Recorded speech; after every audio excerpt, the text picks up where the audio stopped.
Ma ora in onda, che giorno è? Convenevoli formulaici, genetliaci, ricorrenze, commemorazioni, rilevamenti demoscopici e musica per voi. La verità è che sono cattivo, ma questo cambierà. Io cambierò. È l'ultima volta che faccio cose come questa. Metto la testa a posto, vado avanti, rigo dritto, scelgo la vita. Già adesso non vedo l'ora. Diventerò esattamente come voi. Il lavoro, la famiglia, il maxi televisore del cazzo, la lavatrice, la macchina, il CD e l'apriscatole elettrico. Buona salute, colesterolo basso, polizza vita, mutuo, prima casa, moda casual, valigie, salotto di 3 pezzi, fai da te, telequiz, schifezze nella pancia, figli, a spasso del parco, orario d'ufficio, bravo a golf, l'auto lavata, tanti maglioni, Natale in famiglia, pensione privata, esenzione fiscale, tirando avanti, lontano dai guai, in attesa del giorno in cui morirai. Iniziamo la settimana con gli applausi. Che giorno è? Facciamo così. Cominciamo in modo irrituale con una polemica, piccola polemica di ritorno. Perché, guardate, l'ho appena stampata dal Corriere di ieri. Questa bella figliuola è una regista del Pero, è veneta per giunta, e autrice, regista di Vermiglio, che ha vinto il Leone d'Oro a Venezia e ha ricevuto la candidatura per gli EFA, spero che la pronuncia sia corretta, o EFA, European Film Awards, come miglior film e regia. Insomma, è predicato di approdare alla notte degli Oscar. Però cosa fa? Abbiamo già capito da che mondo viene, abbiamo già capito perché questo film è tanto celebrato, senza nemmeno il bisogno di vederlo. I tagli dei fondi ministeriali rendono pressoché impossibile la mia corsa all'Oscar. Cioè, prego, pronto? Spiega. Ma un Oscar è un merito, è un premio al merito. Cosa c'entrano i fondi ministeriali? Perché i tagli ai fondi ministeriali? Perché? Cosa vuol dire?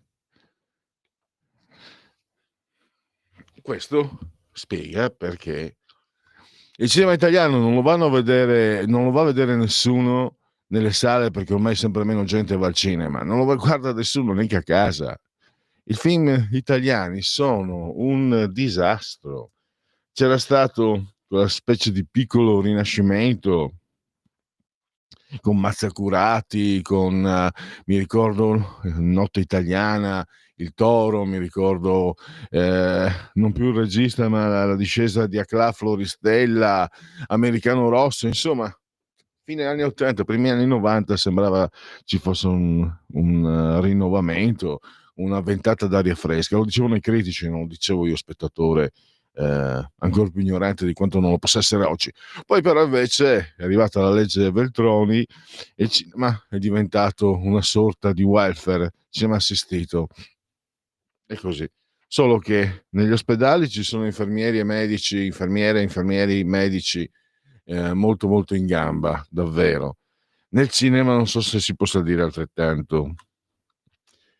Polemicusa, dai, senza così una cosa. Allora, siete in simultanea con Radio Libertà quando sono scoccate le 12:43 insieme al grande Francesco, grande successo, più di 1,90, assiso saldamente sulla tolla di comando in regia tecnica. Siamo, ve lo dico subito, sospesi a 130, vediamo, credo siano 136, ma ve lo so dire tra un istante. Ah no, 137,9 è aumentato, metti sopra il livello del mare.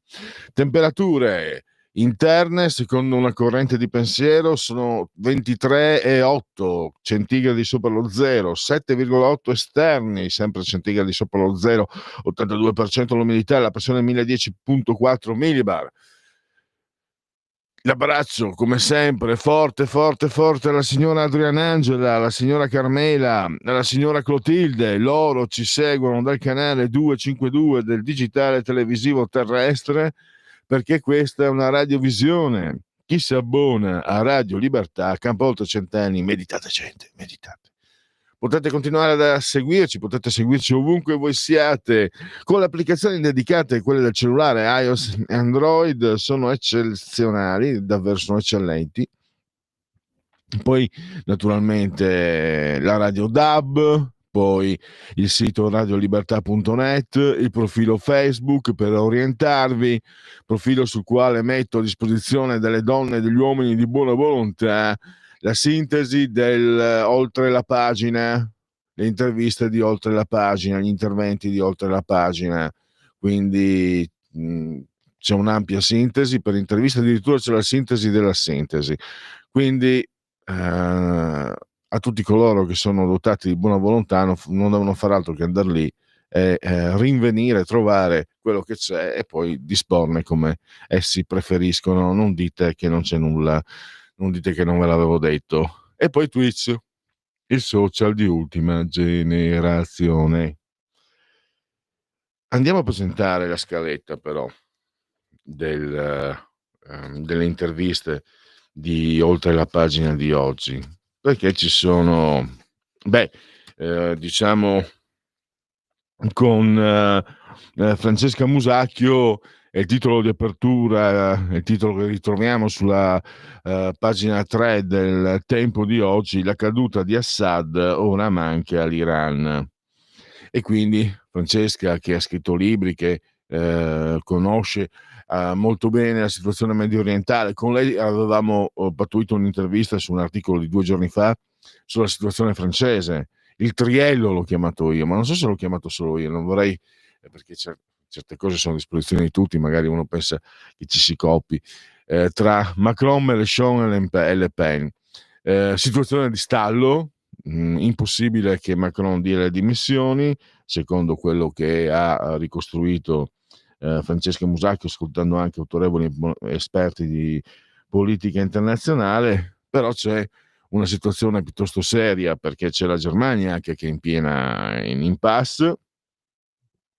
E l'Italia cosa fa? L'Italia è quella che sta meglio, perché ha più stabilità politica, però sta perdendo colpi sul fronte dell'economia, perché c'è una crisi generale, non colpa dell'Italia, dicono gli esperti. Il settore manifatturiero, che in realtà è in calo da fiore all'occhiello dell'economia italiana, sta perdendo colpi. Dopo il Covid sta perdendo colpi, ne abbiamo parlato anche in altre occasioni.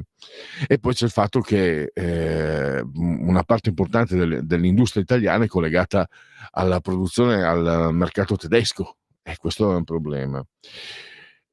Dal punto di vista politico potrebbe essere finalmente il momento buono per investire, per ritagliarsi un ruolo strategico più di quanto non si sia visto negli ultimi 20 anni, quando abbiamo visto francamente solo espressioni supine nei confronti dell'Europa. Lo vuole l'Europa, ce l'ha detto l'Europa, eurofobo, eccetera, eccetera, eccetera, euroscettico, che è peggio che pedofilo come definizione per certuni. Però c'è un problema che c'è bisogno che ci siano anche la Germania e la Francia, secondo gli osservatori politici. Questa non è una mia opinione, lo sto esprimendo quello che è stato ricostruito e detto, e poi in base a quello che verrà detto voi potrete farvi la vostra opinione. Potete anche esprimerla fin d'ora, tema libero 02 92 94 7222. Il numero di telefono, lo ripeto, 0292 94 7222, e poi c'è anche il numero di WhatsApp, che è 340 670 9659. WhatsApp, lo ripeto, 340 670 9659. Potete scriverci quello che volete e tutto sarà letto, tranne insomma quello che per motivi tranne ciò che non mette a repentaglio, non ci mette a repentaglio esposizione di querele e roba del genere. Questo con Francesca Musacchio. Poi andiamo più liberi con lui è anche saggista, editore, sto parlando di Francesco Giubilei, perché pensate, ve la ricordate? Sì che la conoscete, era una favola musicale di forse da Schumann, non mi sbaglio, comunque Pierino il Lupo. Io pensate ho anche una versione in vinile del 91 o anche prima forse, con la parte narrante di Benigni, proprio lui, Roberto Benigni, quando Roberto Benigni era ancora vivo. Allora, Francesca Musacchio, 14:35, Francesco Giubilei aprirà oltre la pagina, perché a furia di sbraitare il patriarcato, eccetera, anche contro i numeri, anche contro le cifre, alla fine Più Libri Più Liberi organizza una manifestazione a favore delle donne, organizzata dai centri antiviolenza dell'Associazione Venere e di Promoitez, non so se la pronuncia è giusta, era stata anche insomma pubblicizzata. 11 persone, c'erano 11 persone. C'era stata anche la polemica tra Chiara Valerio e lo scrittore filosofo accusato dalla moglie di violenze, Caffo mi sembra si chiami, eccetera, però alla fine non sono andati. C'è da dire anche un altro punto, che i relatori a questa, perché poi ce n'è stata un'altra, una successiva simile, 15 persone.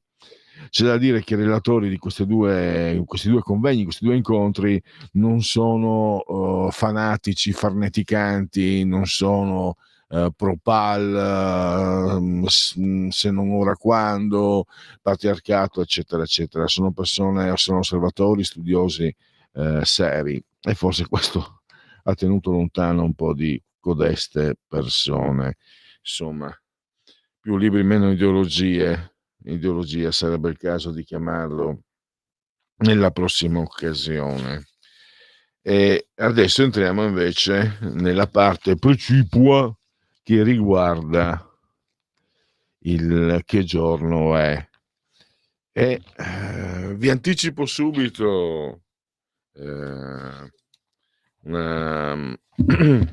aspetto di che giorno è. Voi lo sapete che giorno è: convenevoli formulaici, genetriaci, ricorrenze, commemorazioni, rilevamenti demoscopici e musica per voi. Ebbene sì, solo della serie solo gli sciocchi non cambiano mai idea. Ebbene sì, vi farò ascoltare. Ebbene sì, ebbene sì, ebbene sì, ebbene sì. Franco Battiato, con tutto quello che ho detto di male, perché oggi è il genetriaco di Mario Sgalambro, scrittore, saggista, filosofo siciliano, scomparso alcuni anni fa, e guarda caso con una 10 anni fa scomparso, a 90 anni precisi. Ho scoperto che molti brani, allora a un certo punto Battiato cerca qualcuno che gli scriva dei testi. In questo senso io avevo anche un po' ragione quando dicevo quello che ho detto in passato, e trova Sgalambro, che non gratuitamente, poi io ho informazioni riservate che non posso, dato, cioè non sono informazioni che riportino nulla di che è, nulla di illegale assolutamente, e insomma sta di fatto che non gratuitamente Sgalambro scrive dei componimenti per Battiato. Sono andato, perché io comunque, questo almeno me lo riconosco, la curiosità, l'idea magari di scoprire, di vedere, ha scritto delle canzoni meravigliose. Ebbene sì, ebbene sì.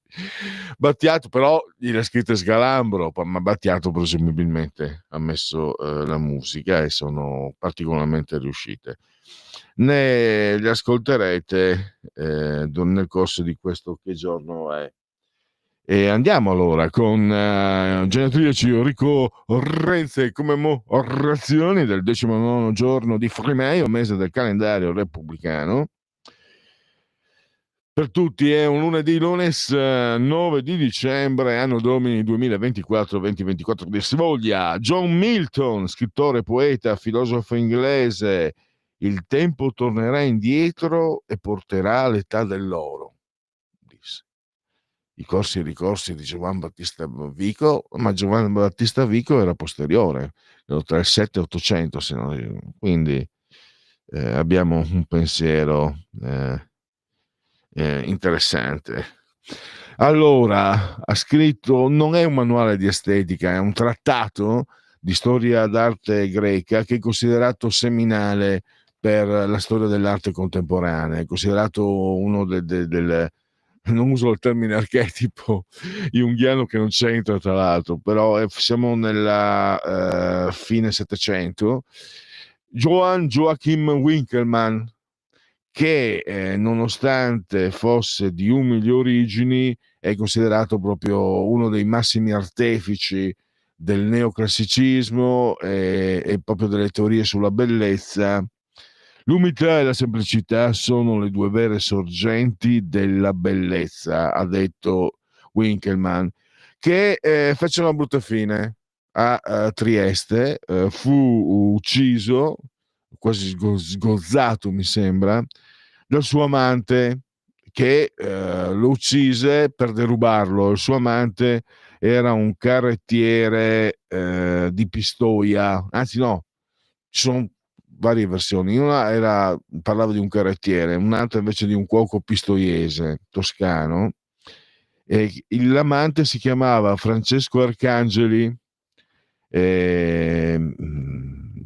La morte avvenne, l'anno preciso adesso l'ho perso, comunque siamo sempre verso la fine, insomma, seconda metà del Settecento, XVIII secolo, e Francesco Arcangeli venne condannato a morte per questo delitto e venne condannato alla tortura della ruota, che vi risparmio in particolari, comunque una tortura in piazza, terrificante.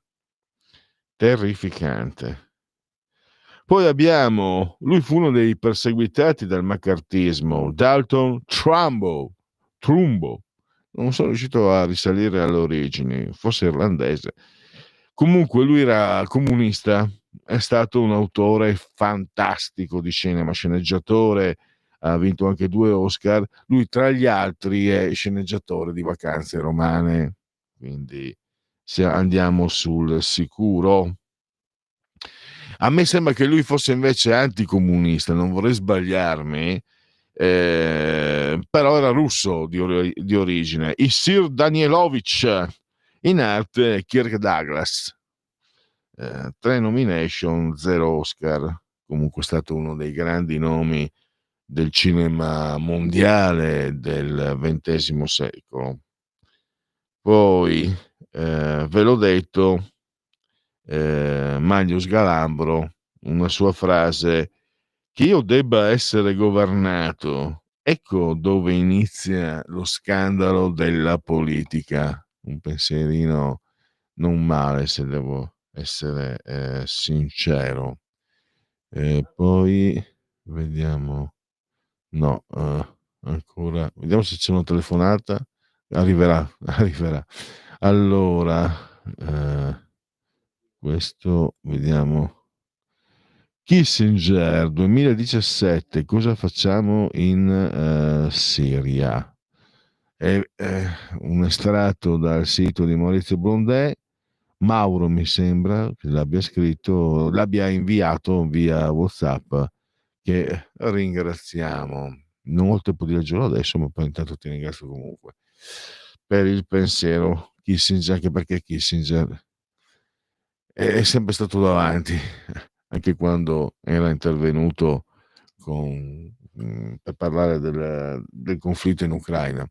C'è una prima telefonata, la parola chi ce l'ha? Pronto? Buongiorno signor Pellegrini, buona settimana anche a lei. Grazie. Lisetta.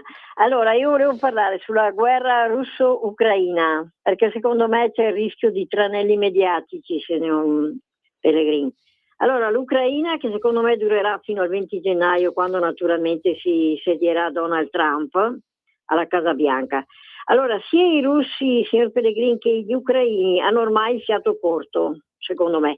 Il cambio alla Casa Bianca offre un'occasione unica. Mosca ha detto che si riserva di colpire i paesi che forniscono le armi usate contro il territorio russo. Con un aggravante, i social media però occidentali sono infestati da fake news di origine varia. Ma attenzione, i rischi di uno scontro tra Russia e NATO sono alti non dal febbraio 2022, quando si è aggravata la tragedia russo-ucraina, bensì dal 2014, dall'Euromaidan a Kiev. Questa è la realtà, secondo me, di oggi. Nessuno caschi in tranelli mediatici. Io la saluto e buona giornata da Lisetta. Grazie, noi andiamo all'intervallo, il primo intervallo della giornata, ore 13.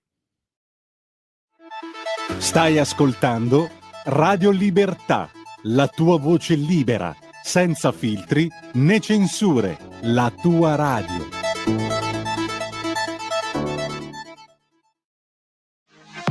Per la tua pubblicità visita il sito radiolibertà.net.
Che giorno è? È il 19 di Frimaio, come ho detto prima. Andiamo avanti, sempre a linee aperte e poi WhatsApp a disposizione. Ero arrivato a Magno Sgalambro, mi sono dimenticato, adesso c'è Lorenzo il Magnifico sulla tolla di comando in regia tecnica. Sapete che io stuzzico sempre sul cinema, è una mia mania, che rottura le balle, le home che sono.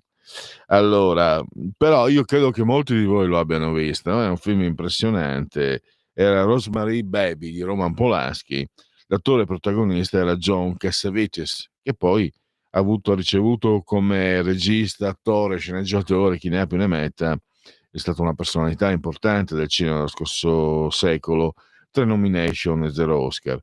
Lorenzo, Rosemary's Baby l'hai mai visto? È un film che impressiona.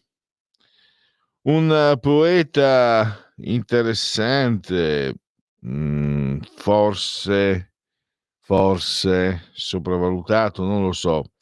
Uno sguardo vergine sulla realtà. Ecco ciò che io chiamo poesia. Sì. Bah. Genovese, se non sbaglio. Un'attrice formidabile, Judi Dench, che oggi compie 90 anni tondi tondi e ha avuto anche un Oscar. Attrice inglese. Poi vedo qua c'è un... Allora...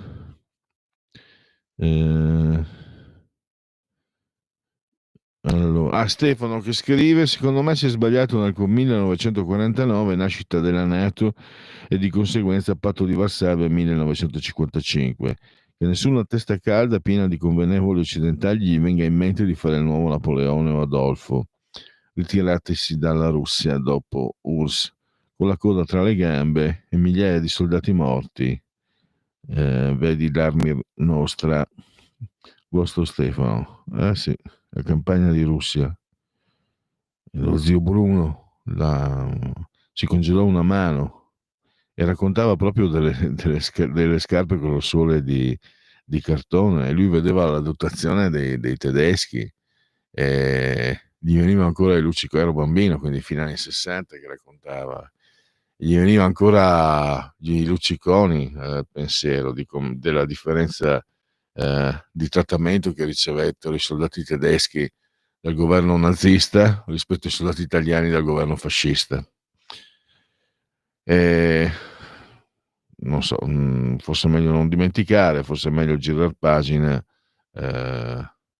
Comunque la Russia si è dimostrata nella storia un boccone indigeribile per forze formidabili come quelle napoleoniche e quelle nazifasciste. Un attore che a me è sempre stato antipatico, però bravo, bravissimo, Gianni Cavina. Non dovrei dire a cosa gliene importa a qualcuno se io lo trovo antipatico, ma era per dire che se lo trovo bravo, io che lo trovo antipatico, magari qualcosa di... Regalo di Natale è un film di Pupi Avati, lui fa una parte alla grande, la fa anche poi nel Regalo di Natale, parte seconda, il titolo preciso non me lo ricordo, sempre con gli stessi attori, c'è un abbattantuono di grande livello. Ecco, Pupi Avati non fa parte di quel rinascimento fine anni 80, primi anni 90, perché Pupi Avati è un autore, è un regista che appartiene ad altre generazioni. E poi abbiamo la vicentina Sonia Gandhi, un'economia in crescita del 7,1% l'anno. No, scusate, un'economia in crescita del 7% l'anno può e deve trovare le risorse per migliorare la vita dei suoi milioni di poveri. Un autore molto amato, negli anni '80 le sue creature raggiunsero, ma anche anni 90, raggiunsero l'apice del successo. Lupo Alberto credo che sia anche intergenerazionale, lo conoscono i boomers, lo hanno amato e lo conoscono i boomers come me. Non so se Lorenzo, che è cosa sei tu, una generazione Z, millennial, cosa sei tu? 2000. Lupo Alberto non hai mai mille- Beh, scusa, ti volevo chiedere, Lupo Alberto l'hai mai letto? Lo conosci come personaggio? Una striscia di fumetti? Vabbè. Diciamo che è nato Lupo Alberto, credo nel 73-74. Le prime strisce erano anche disegnate un po' maluccio e poi invece prese il volo. All'inizio erano strisce autoconclusive, poi invece erano piccoli raccontini da pagina, poi vennero creati i personaggi. Enrico La Talpa, che è un po' lo Snoopy italiano, se vogliamo, per molti aspetti, la storia di questa storia d'amore tra Lupo Alberto e la gallina Marta, e poi sopra diverse strisce veramente molto, molto divertenti. Soprattutto Enrico La Talpa è stato un personaggio che ha permesso alla creatività, alla bravura di Guido Silvestri in arte silver di veramente sbizzarrirsi in trovate che all'epoca, cioè, ancora adesso ogni tanto quelli tra noi coetanei che leggevamo Lupo Alberto, qualche costosetto ma meritevole o altro ancora avrà avuto i suoi buoni motivi, eccetera eccetera. Poi abbiamo John Malkovich, 2 nomination, 0 Oscar, attore piuttosto negli anni '80, ma poi si è creato comunque il suo spazio nei blockbuster, si è ritirato lo spazio da cattivone e poi comunque anche in film impegnati, e poi venne presentato, se non ricordo male, a Venezia, il Festival del Cinema di Venezia, Essere John Malkovich addirittura, gli hanno dedicato un film, Essere John Malkovich. E poi Figlia d'arte, o nel cognome del padre, no, brava è brava, poi può piacere o non piacere, ma se qualcuno mi dice che non è brava Bianca Berlinguer, vi dico allora fatemi il nome di qualcuno, di una brava. No, è brava, molto brava, un po' spostata a sinistra, ma quel cognome ci mancherebbe. E televisivamente, poi è bellissimo, io l'ho sempre trovato bellissimo. Ho un debole, l'ho sempre trovato bellissimo, e quindi la bellezza viene prima di ogni altra cosa. Allora, chiudiamo i genetriaci, ricorrenze e commemorazioni. Apriamo un'altra parentesi del pentagramma con questa collaborazione così nutrita di qualità tra Franco Battiato e Manlio Sgalambro, entrambi scomparsi peraltro, però ci hanno lasciato in dono, in eredità, dei brani musicali davvero molto interessanti. Partiamo con il secondo e dopo ci saranno le proiezioni demoscopiche, i rilevamenti demoscopici.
Finita, terminata.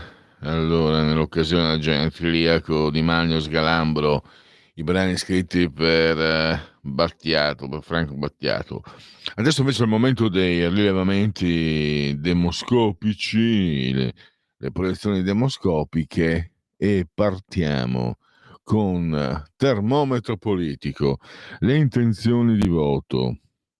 Or dunque, 29,5 Fratelli d'Italia, PD 22,8, 5 Stelle 10,6, Lega 8,8, Forza Italia 8,4, Verdi Sinistra 6,7.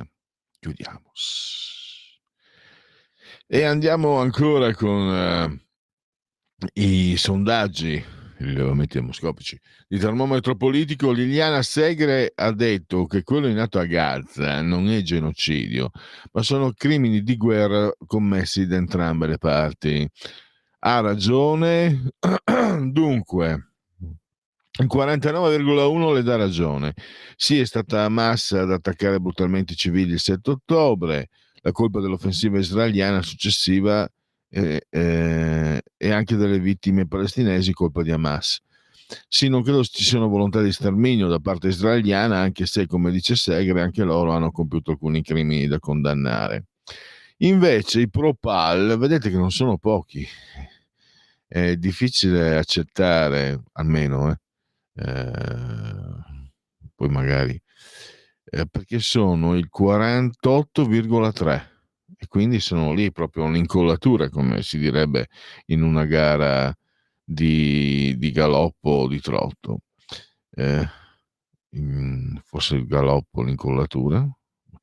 No, allora, l'esercito italiano ci ha torto, secondo costoro, Segre, perché l'esercito israeliano ha reagito in modo sproporzionato. No, quella di Segre è un giudizio di parte. Israele punta all'annessione da parte di Gaza e cercativamente. Non intendere non sa 2,6. Cosa c'è una telefonata? Cosa c'è? No, allora andiamo avanti. Cosa pensa del rifocolarsi della guerra civile siriana, dell'offensiva dei ribelli?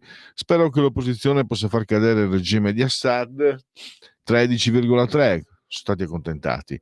Positivo che Assad subisca sconfitte, ma la fine del regime dovrebbe avvenire attraverso accordi diplomatici e pacifici. 5,6. Credo che comunque vada sarà una tragedia. Il regime dittatoriale di Assad e i gruppi islamisti sono altrettanto pericolosi allo stesso modo. 33,3. E per una volta mi ritrovo in pieno nella maggioranza.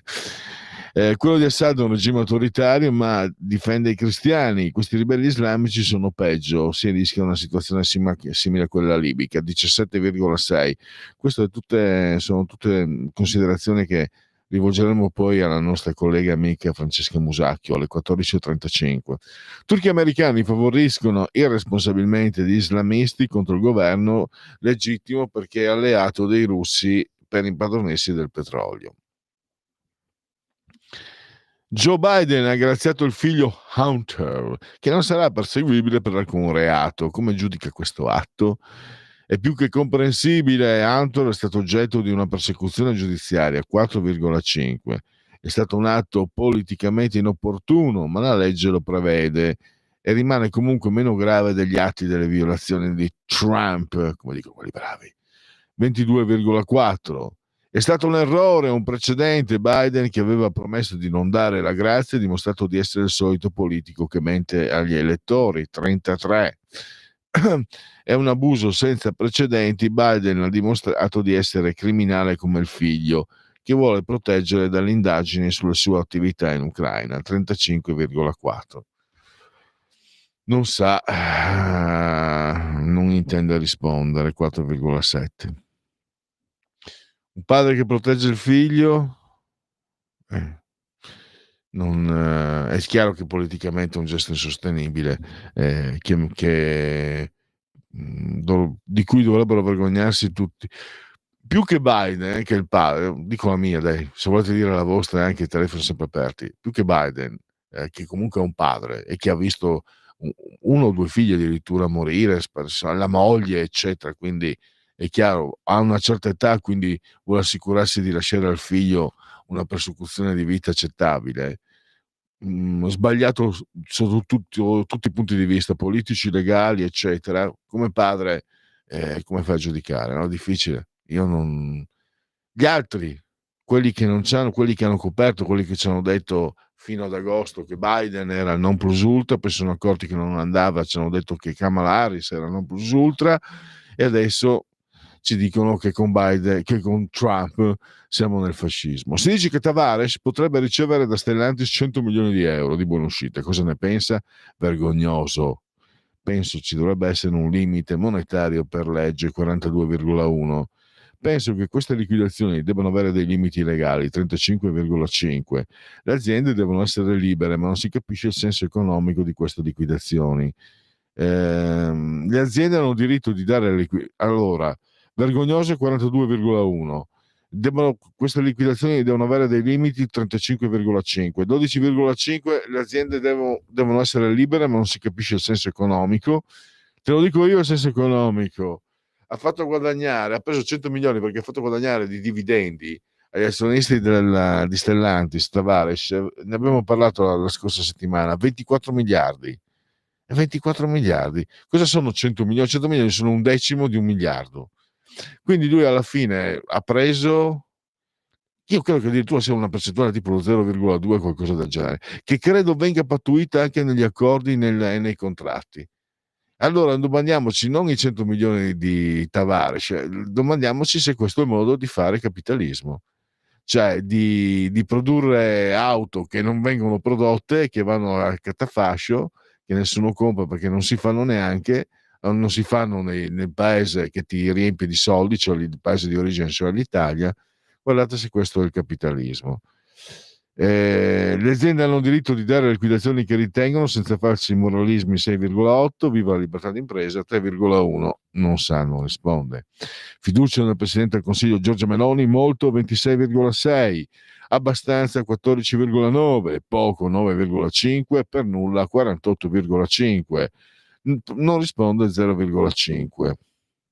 Commercio al dettaglio, questo è un dato Istat. A ottobre 2024 si stima per la vendita al dettaglio una variazione congiunturale negativa. Sono in diminuzione le vendite dei beni alimentari meno 0,7 e i non alimentari meno 0,3. Nel trimestre agosto-ottobre del 2024, in termini congiunturali, le vendite al dettaglio aumentano dello 0,6% in valore, dello 0,3% in volume. Si registrano andamenti analoghi sia per la vendita degli alimentari che dei non alimentari, più 1,1 e più 0,4. Andiamo avanti perché dovrei avere ancora un altro dato Istat che arriva. Arriva, e se non arriva lo facciamo arrivare noi.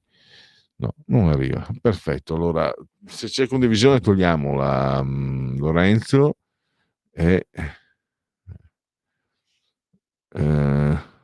sì, era l'unica. Quindi adesso dobbiamo andare ad aprire. Abbiamo ancora 4 minuti e abbiamo Trump e la sostenibilità secondo gli italiani. Questo è un sondaggio realizzato da Quorum, committente Utrend Quorum. Allora, vediamo se riusciamo. Dunque, scusate, secondo lei quale sarà l'impatto dell'elezione di Trump?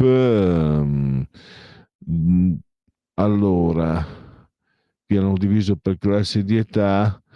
Per i giovani,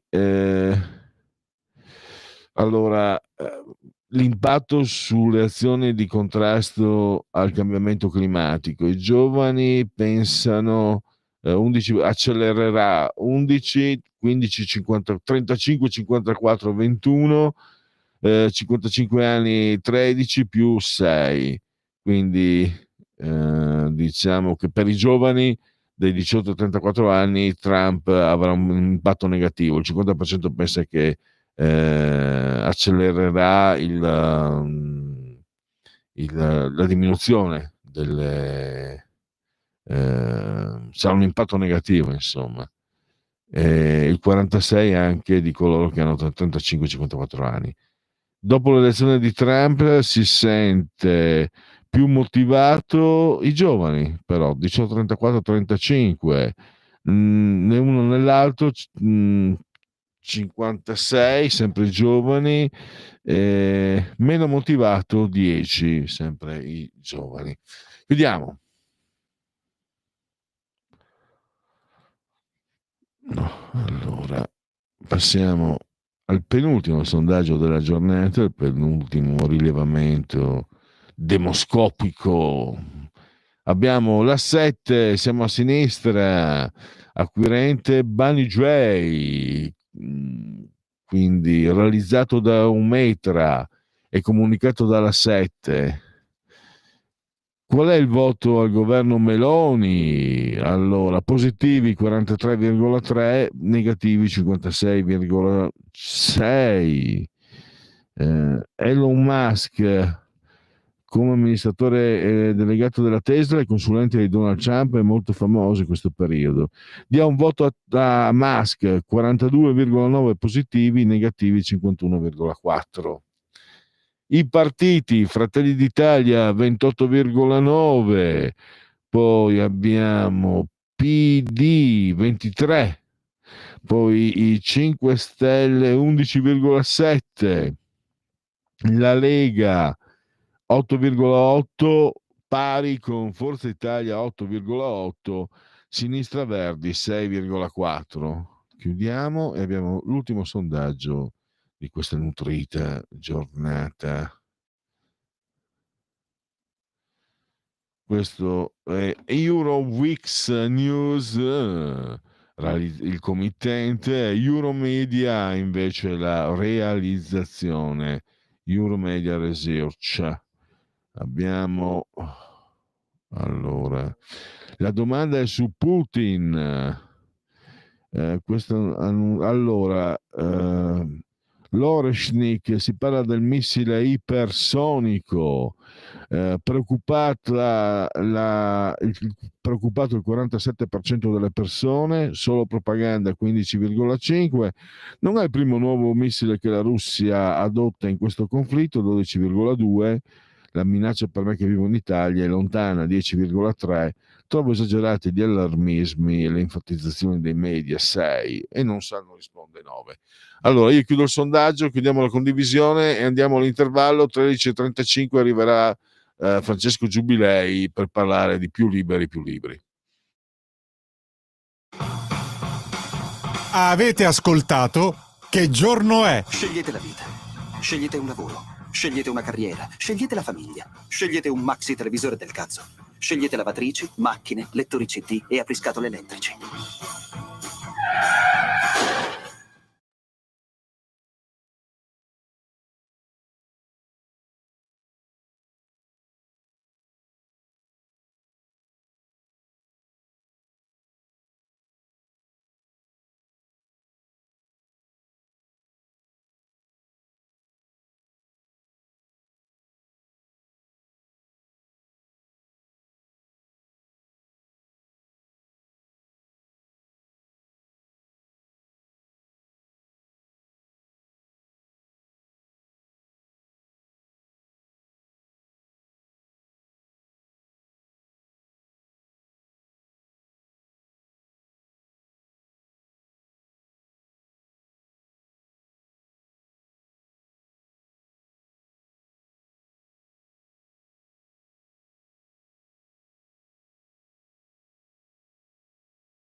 Va ora in onda Oltre la pagina.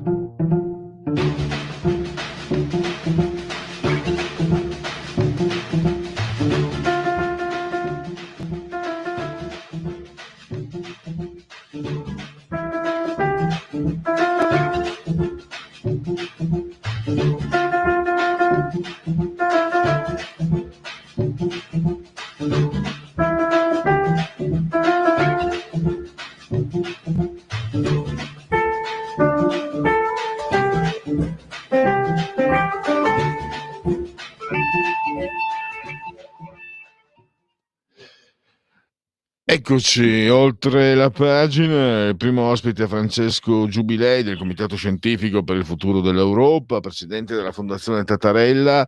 Lo leggiamo anche oggi, l'abbiamo letto sul giornale, e anche editore e saggista. Allora, dicevamo, intanto benvenuto e grazie per essere qui ai nostri microfoni, dottor Giubilei. Grazie per l'invito.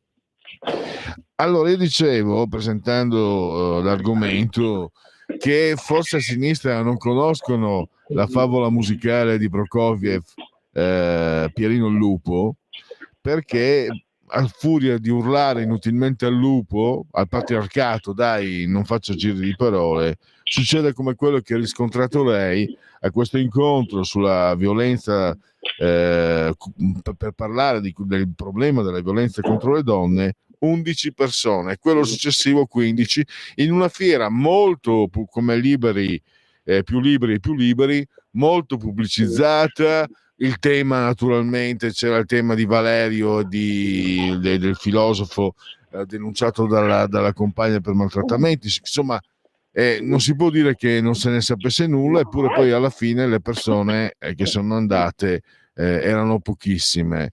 A me è venuto in mente Pierino il lupo, lei però ha anche riscontrato che gli intervenuti, coloro che hanno partecipato a questo convegno, avevano un grande difetto agli occhi della sinistra woke e fanatica.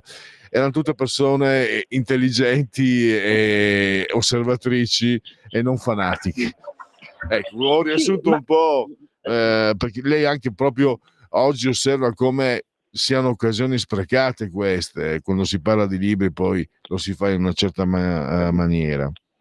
Prego. Sì, abbiamo assistito a un vero e proprio paradosso, cioè dopo che per settimane c'era stata tutta una polemica a seguito dell'invito della direttrice della fiera, che era Valerio, a un filosofo, Leonardo Caffo, imputato in un processo per maltrattamenti contro l'ex compagna, e che aveva generato tutta una serie di rimostranze, proteste sui social, inviti a boicottare la fiera e quant'altro da parte delle femministe e delle transfemministe.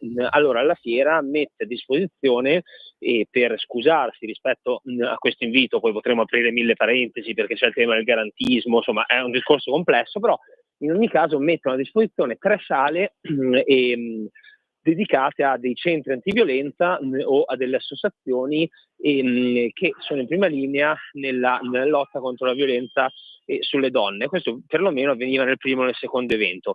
E la cosa incredibile è che una fiera con migliaia di visitatori, nel primo evento hanno partecipato 11 persone, al secondo evento hanno partecipato 14 persone in una sala da 50, significa degli eventi vuoti. In contemporanea, per intenderci, noi abbiamo organizzato degli eventi nella stessa identica sala e le nostre sale erano piene, quindi non significa che mancava gente, significa che le transfemministe o le femministe, che sono sempre in prima linea a protestare sui social e quant'altro, quando poi devono dare un messaggio concreto di vicinanza a delle associazioni in prima linea, poi scompaiono. E la cosa fa riflettere, perché sono stato ad ascoltare questi 2 eventi. Come gli ascoltatori sapranno, io come tanti di noi siamo critici sul tema del patriarcato e quant'altro, però erano posizioni oggettivamente condivisibili, di buon senso, erano dei medici che raccontavano la loro attività nel contrasto alla violenza sulle donne, l'aiuto psicologico che davano, quindi non erano dei fanatici o delle associazioni radicali e quant'altro, e forse proprio per questo nessuno è andato. Mentre al terzo e ultimo evento, in cui hanno partecipato sì delle realtà che hanno tirato fuori il solito tema del patriarcato, la mascolinità tossica, mettiamo una sedia per ogni identità di genere, in cui in cui siamo presenti. In quell'evento invece c'erano persone. Il problema è che c'erano persone, ma quello che si è detto va nella linea di una visione ideologica che rigettiamo su questo argomento. Appunto, è quello che emerge. Ma quindi come possiamo fare una sintesi, no, di quanto sta accadendo? Perché comunque quello che diciamo, che dice lei, ma lo diciamo anche noi, eccetera, alla fine non fatica a entrare nel circuito come diciamo contropensiero rispetto a questo, cioè basta che qualcuno vada a sbraitare sul patriarcato e ha le prime pagine. Questa è una realtà che poi dovrebbe preoccupare le donne stesse, perché poi sono le stesse che quando a commettere le violenze sono gli islamici, sgattaiolano da tutte le parti, no, ma questo è un altro problema, islamofobia, eccetera, eccetera. Le conosciamo, però alla fine questa linea di pensiero, io mi ricordo Ina Salem, che lo fosse il 2007, cercai una filosofa femminista che si rifiutò, scriveva sul manifesto, eccetera, perché un gruppo di femministe erano state beccate, avevano pubblicato casualmente, per sbaglio, per errore, delle email dove si raccomandavano sto parlando però, dottor Giubilei, di 17 anni fa. Queste già 17 anni fa dicevano: mi raccomando, no, perché sennò alimentiamo l'islamofobia leghista. Lo dice proprio in queste email. Ecco, 17 anni vedo che continuano, le loro figlie, le loro nipoti continuano imperturbabili e imperturbate a professare questo tipo di deviazione dell'informazione. Sono delle fake news poi alla fine, se ci pensiamo, nei messaggi che vogliono contenere, e ci si allontana, perché il problema invece della violenza delle donne esiste come? E lo fanno anche molti bianchi occidentali. Lo fanno perché non sono capaci di gestirsi, perché sono delle bestie, perché dovrebbero essere in qualche modo dovrebbe essere prevenuto preventivato il rischio, eccetera, ma se si butta poi sul patriarcato, alla fine ecco che quando c'è qualcuno che parla seriamente del problema non ci va nessuno. Ecco, alla fine sono tornato al punto di partenza. Prego. No, io la riflessione che ho fatto, avendo visto anche questa esperienza più libri, che per carità è un'esperienza limitata, però è sempre la seconda fiera del libro in Italia, un evento importante che ha tenuto banco il dibattito sui giornali per giorni, quindi non è neanche un esempio così minoritario, è il fatto che mi sembra che molte associazioni, realtà, collettivi, centri sociali, transfemministe e quant'altro usino questa tematica con una finalità ideologica, che quanto di più sbagliato ci possa essere, perché è un tema serio, importante, che riguarda tutti, che bisognerebbe affrontare senza pregiudizi ideologici, e mi sembra anche che ci sia stata da parte di alcuni anche una finalità quasi di voler utilizzare il tema per farsi pubblicità, altrimenti non si spiega perché quando poi intervengono delle associazioni o delle realtà come i centri antiviolenza, che sono appunto dei medici e quindi davvero fronteggiano in prima linea il tema con storie vere e avendo un approccio assolutamente condivisibile, in quel caso non si presenta poi nessuno. Parlano invece le associazioni radicali e molti vanno a sentirli. Cioè, il tema di fondo è che hanno fatto diventare questa tematica, mettendo tutti gli uomini in quanto tali sul banco degli imputati, parlando sempre del maschio bianco, utilizzandolo come il tema del patriarcato e quant'altro, hanno finito per rendere questa tematica una tematica che divide invece che unire, ed è quanto di più sbagliato ci possa essere. Lei invita a meno ideologia e più pluralismo, perché va da sé, dovrebbe essere scontato in un contesto del genere confronto. Invece vediamo che anche lei lo ha visto, ne abbiamo parlato, mi ricordo lo scorso anno, il festival, sì, la Fiera del Libro di Torino, insomma, eccetera, sono autoreferenziali, sono completamente chiusi a chi non fa parte del loro circoletto. Però c'è un circuito vizioso che si autoalimenta con i soldi pubblici.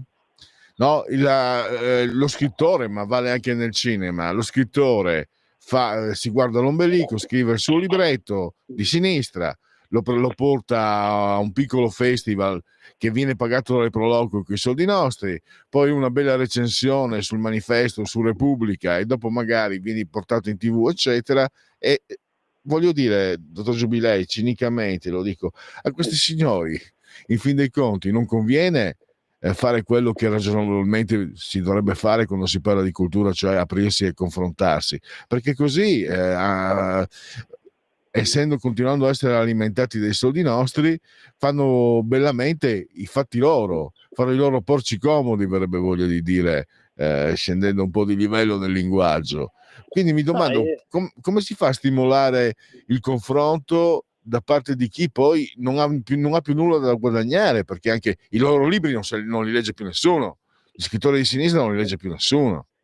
Io il ragionamento che ho fatto nell'articolo oggi sul giornale, che poi parte dai casi di cui parlavamo, ma è molto più ampio, è fare in modo che in questi eventi, in queste iniziative, ci sia per l'appunto meno ideologia e soprattutto meno amichettismo e meno marchette e più cultura, cioè cercare di fare in modo che le motivazioni per cui vengono invitati degli ospiti siano motivazioni di qualità dell'opera letteraria o dell'autore e non appartenenza a certi circoli culturali, perché parliamoci chiaro, anche il filosofo Caffo viene invitato perché apparteneva a un certo giro editoriale, di certe case editrici, di certe realtà, di certi ambiti, perché se io, editore che ho partecipato alla fiera, etichettato anche ingiustamente come editore conservatore, perché poi in realtà noi pubblichiamo anche autori che non hanno nulla a che fare con il mondo conservatore, però in ogni caso se io editore appunto etichettato come conservatore avessi nell'edizione della fiera dedicata alla Cecchettin proposto il libro di un autore imputato in un processo per maltrattamenti nei confronti dell'ex moglie, mi avrebbero risposto: vergognati, come ti viene in mente, è fuori luogo, non era il caso, siete i soliti di destra, siete maschilisti, non avete sensibilità e quant'altro. Noi non l'abbiamo fatto, non l'abbiamo proposto, è stata la direzione della fiera a proporlo, ma l'ha proposto proprio perché era una figura vicina a certi ambienti editoriali, questa è la verità dei fatti. E poi dopo si è rivelato per loro un boomerang e siamo qui a parlare dopo tutta la confusione che c'è stata in questi giorni. Per chiudere volevo riprendere allora, riprendo l'articolo di 3 giorni fa, lo scrittore Maurizio Milazzo che presentava Il morso della farfalla, lei ha riportato le sue dichiarazioni. La verità è che al di là delle parole c'è poca attenzione sul tema della violenza contro le donne. Non c'erano nemmeno i rappresentanti delle istituzioni dei municipi di Roma che avevamo invitato, e questo è quasi un titolo di coda, un titolo finale su quello di cui abbiamo parlato finora. Nemmeno le istituzioni, quindi verrebbe voglia di dire il pesce che puzza dalla testa. No, devo dire che questo autore è stata una persona molto educata e dopo che appunto abbiamo partecipato al suo evento non c'era praticamente nessuno e io sono andato lì, mi sono presentato e lui molto anche gentilmente poi è venuto al nostro stand, mi ha omaggiato del suo libro e abbiamo chiacchierato, abbiamo parlato e mi ha raccontato anche questa cosa che insomma è l'ennesima dimostrazione che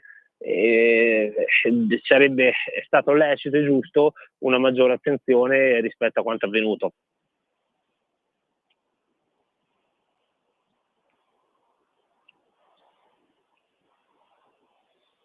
Non vi sento più.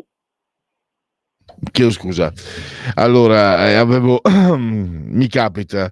Allora, distrazione imperdonabile. Allora, no, dicevo, chiudiamo allora questo collegamento. Ringrazio naturalmente per la sua disponibilità e per le testimonianze che ci ha portato proprio direttamente dal campo, è il caso di dirlo, e che possiamo leggere anche sulle pagine del giornale. Grazie a Francesco Giubilei e a risentirci a presto, naturalmente. Grazie, a presto, grazie mille. Allora, sono io che parlo, sì.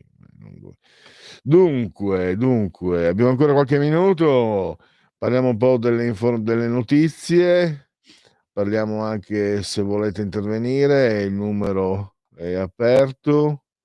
Allora, ancora Luca da Brescia, ascoltando la canzone mandata in onda poco prima che parlava di aborigeni, hai fatto sbloccare un ricordo legato alla mia gioventù trascorsa tra Lombardia e Australia. Blue Sky Mine dei Midnight Oil oppure Tribal Voice degli U2 Indie. Allora, i desideri di Luca sono ormai ordini. Mi affascina, non lo conosco nessuno di questi due gruppi, canzoni, però alle 14:56-57 chiuderemo, se lo puoi preparare Lorenzo. Allora, Tribal, vediamo se lo troviamo, Voice, gli esecutori sono gli U2 Indie, allora YOTHU e poi YINDI, li hai trovati? Lorenzo e Luca, la coppiata vincente. Allora, te li faremo sentire però in chiusura, così almeno un ascoltatore sono sicuro di averlo. Andiamo a leggere le ultime notizie. Dunque, sono sull'ANSA, esplosione all'ENI di Calenzano, 2 morti, 9 feriti, 3 dispersi, chiuso il casello della 1, sospesa la circolazione dei treni sulla linea convenzionale, regolare l'alta velocità. L'incendio, fa sapere l'ENI, non interessa i serbatoi dei depositi. Paura nell'azienda vicino, vetro in frantumi, sembrava una bomba. Bashir, a capo del governo di transizione, il Cremlino, l'asilo ad Assad voluto da Putin.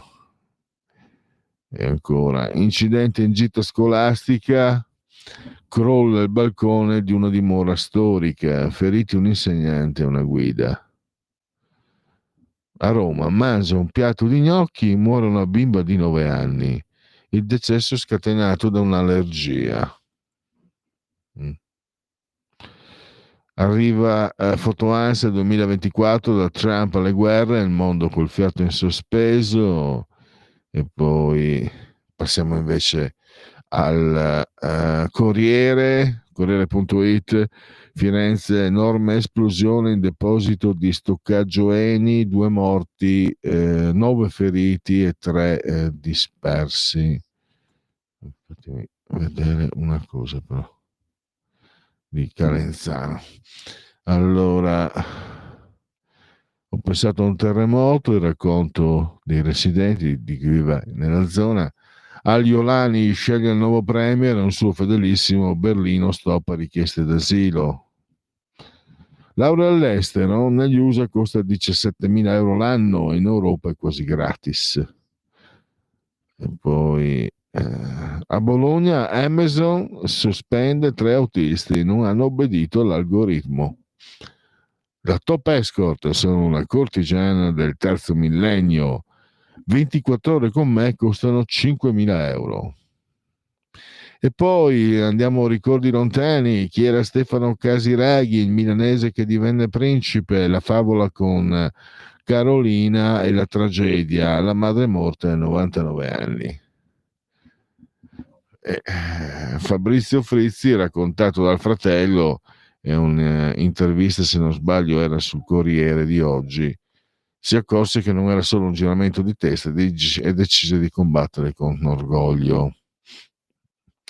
Vannacci, ospite da Fedez, tra alcol, droghe e fascismo. Un bicchierino di vino va bene, una cannetta no. Ai ai ai. Le destre reclamano più libertà, ma simpatizzano con l'autarchie. Libertà comunisti. Codice strada, da venerdì le nuove regole, fino a 6.000 euro di multa per guida in stato di ebbrezza. Quindi non bevete prima di mettervi alla guida. Non so se c'è, i telefoni sono liberi, non so però se c'è, no, non c'è ancora nessuno, sono su Repubblica. Conte batte ancora Grillo, che evoca l'addio alla Truman Show, così prosegue la lotta del fondatore. A 18 anni eredita l'azienda di famiglia, ma viene travolto dai debiti. Il giudice lo salva, inesperto.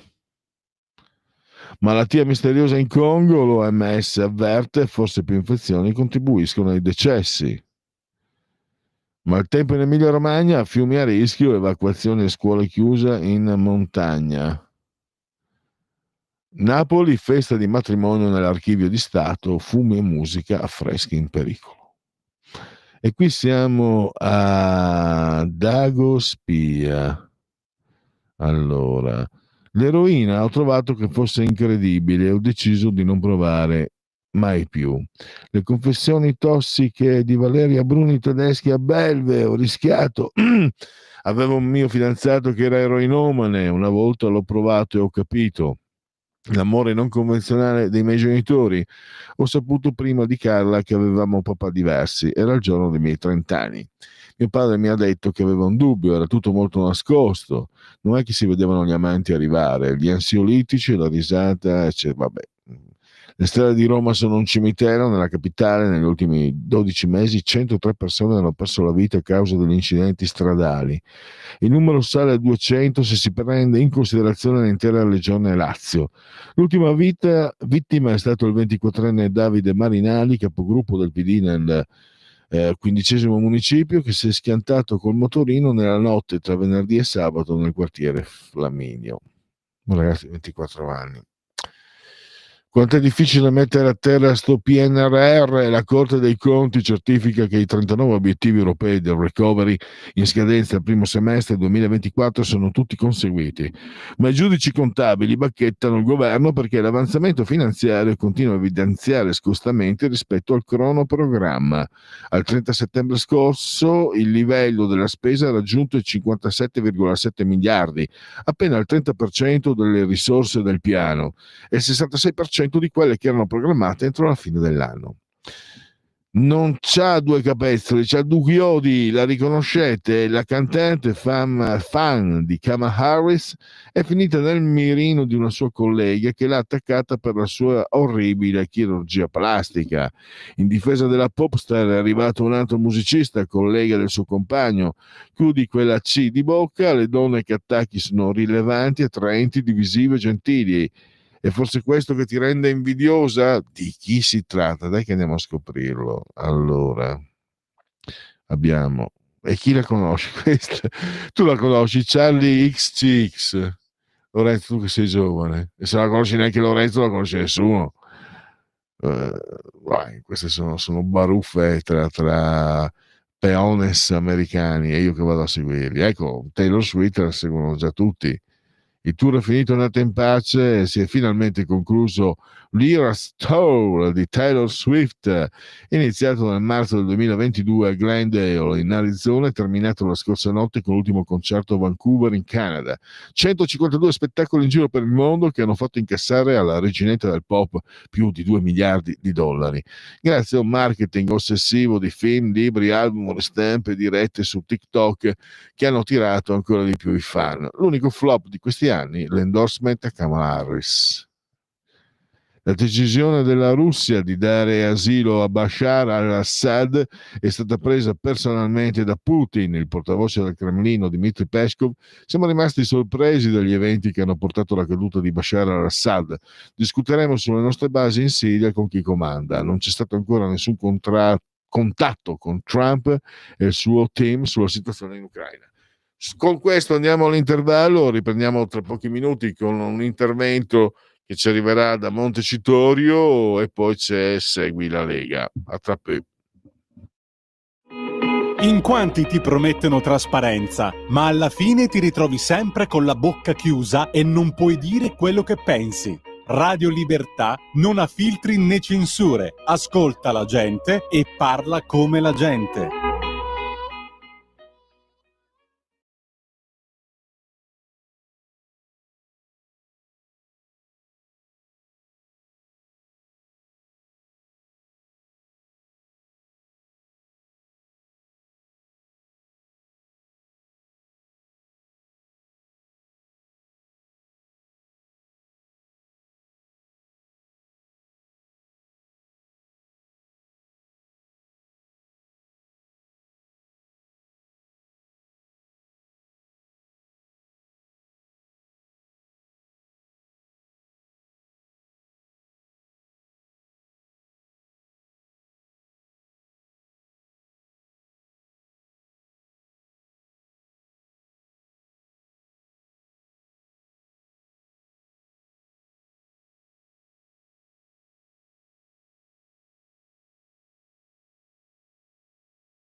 Eccoci di nuovo, sempre in diretta, quando sono scoccate le 14:04.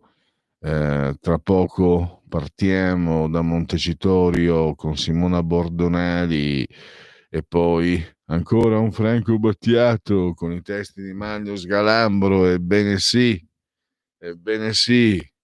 faccio ammenda. E poi la rubrica quotidiana, il Segui la Lega. Direi quindi, intanto grazie a Lorenzo il Magnifico che ci ha procacciato questo documento che arriva, questo filmato, questo audio che arriva direttamente da Montecitorio. Ascoltiamo insieme Simona Bordonali. Grazie onorevole. Qui Parlamento. Simona Bordonali, prego. Grazie Presidente, Vice Ministro Sisto, onorevoli colleghi, ma prima di iniziare soprattutto un ringraziamento al Presidente Pagano per come ha gestito questo importantissimo provvedimento in Commissione. Procedendo con l'analisi degli articoli, arriviamo all'articolo 4 che sostituisce integralmente l'articolo 105 della Costituzione al fine di ripartire tra i due neoistituiti Consigli Superiori della Magistratura, giudicante e requirente, le competenze che attualmente spettano al Consiglio Superiore della Magistratura, fatta eccezione per la competenza a decidere sull'azione disciplinare con riferimento alla quale il medesimo articolo provvede ad istituire un'apposita Corte. Il primo comma del nuovo articolo 105 della Costituzione attribuisce a ciascuno degli organi di autogoverno della magistratura la competenza ad assumere, in ossequio alle norme dell'ordinamento giudiziario, le determinazioni concernenti le assunzioni, le assegnazioni, i trasferimenti, le valutazioni di professionalità e i conferimenti di funzioni nei riguardi dei magistrati. Nell'enunciare tali competenze si provvede altresì a sostituire con le espressioni valutazioni di professionalità e conferimenti di funzioni il riferimento attualmente recato dall'articolo 105 della Costituzione alle promozioni, in linea con la disciplina ordinamentale in materia. Il secondo comma del nuovo articolo 105 della Costituzione affida la giurisdizione disciplinare nei confronti dei magistrati ordinari, sia giudicanti sia requirenti, ad un organo collegiale di nuova istituzione, denominato Alta Corte Disciplinare, e il terzo comma ne delinea la composizione. Si prevede che l'Alta Corte sia composta di 15 giudici, di cui 3 giudici sono nominati dal Presidente della Repubblica, tra professori ordinari di università in materie giuridiche e avvocati con almeno 20 anni di esercizio. 3 giudici sono estratti a sorte da un elenco di professori ordinari di università in materie giuridiche e avvocati con almeno 20 anni di esercizio che il Parlamento, in seduta comune, entro 6 mesi dall'insediamento, compila mediante elezione. 6 giudici sono estratti a sorte tra i magistrati giudicanti con almeno 20 anni di esercizio delle funzioni giudiziarie e che svolgono o hanno svolto funzioni di legittimità. 3 giudici sono estratti a sorte tra i magistrati requirenti con almeno 20 anni di esercizio delle funzioni giudiziarie e che svolgono o hanno svolto funzioni di legittimità. Nella composizione dell'organo è quindi prevista la prevalenza della componente togata. Il quarto comma del nuovo articolo 105 della Costituzione precisa che il Presidente dell'Alta Corte viene eletto tra i componenti nominati dal Presidente della Repubblica e tra quelli estratti a sorte dall'elenco formato dal Parlamento in seduta comune, mentre il quinto comma prevede la durata in carica di 4 anni per i membri della Corte, specificando che l'incarico non può essere rinnovato. Il sesto comma enumera diverse cause di incompatibilità tra l'ufficio di giudice dell'Alta Corte e altri incarichi. Nel dettaglio non possono rivestire il ruolo di giudici dell'Alta Corte membri del Parlamento europeo, di un Consiglio regionale e del Governo. L'ufficio è altresì incompatibile con l'esercizio della professione di avvocato e con ogni altra carica e ufficio indicati dalla legge. Per quanto riguarda il procedimento disciplinare, il settimo comma del nuovo articolo 105 della Costituzione delinea un duplice grado di giudizio, stabilendo che le sentenze adottate in prima istanza dall'Alta Corte sono impugnabili, anche per motivi di merito, soltanto dinanzi alla stessa Alta Corte. La disposizione specifica che al giudizio di impugnazione non possono partecipare i componenti che hanno concorso a pronunciare la decisione in prima istanza. L'ottavo comma del nuovo articolo 105 della Costituzione riserva infine alla legge ordinaria il compito di determinare gli illeciti disciplinari, le relative sanzioni, la composizione dei collegi e le forme del procedimento disciplinare, nonché di dettare le norme necessarie ad assicurare il funzionamento dell'Alta Corte, in modo che nel collegio siano rappresentati i magistrati giudicanti e i magistrati requirenti. L'articolo 5 del disegno di legge interviene sull'articolo 106, terzo comma della Costituzione, che disciplina la designazione a consigliere di Cassazione per meriti insigni di professori ed avvocati. In virtù dell'istituzione di due distinti consigli, uno per la magistratura giudicante e uno per la magistratura requirente, il disegno di legge del Governo specifica che la designazione a consigliere di Cassazione avvenga su designazione del Consiglio Superiore della Magistratura Giudicante. Inoltre, prevede che anche i magistrati appartenenti alla magistratura requirente con almeno 15 anni di esercizio sulle funzioni possano essere designati all'ufficio di consigliere di Cassazione per meriti insigni. Gli articoli 6 e 7 del disegno di legge recano modifiche di coordinamento rispettivamente degli articoli 107 primo comma e 110 della Costituzione, conseguenti all'istituzione dei due distinti Consigli Superiori della Magistratura requirente e giudicante. Infine, l'articolo 8 del disegno di legge reca disposizioni transitorie, in particolare il comma 1 prevede che entro un anno dall'entrata in vigore della legge costituzionale siano conseguentemente adeguati le leggi sul Consiglio Superiore della Magistratura, sull'ordinamento giudiziario e sulla giurisdizione disciplinare. Il comma 2 prevede che fino all'entrata in vigore dei provvedimenti legislativi di cui al comma 1 continuino a osservarsi nelle materie ivi indicate le norme vigenti alla data di entrata in vigore della legge costituzionale. Qui Parlamento.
Ecco.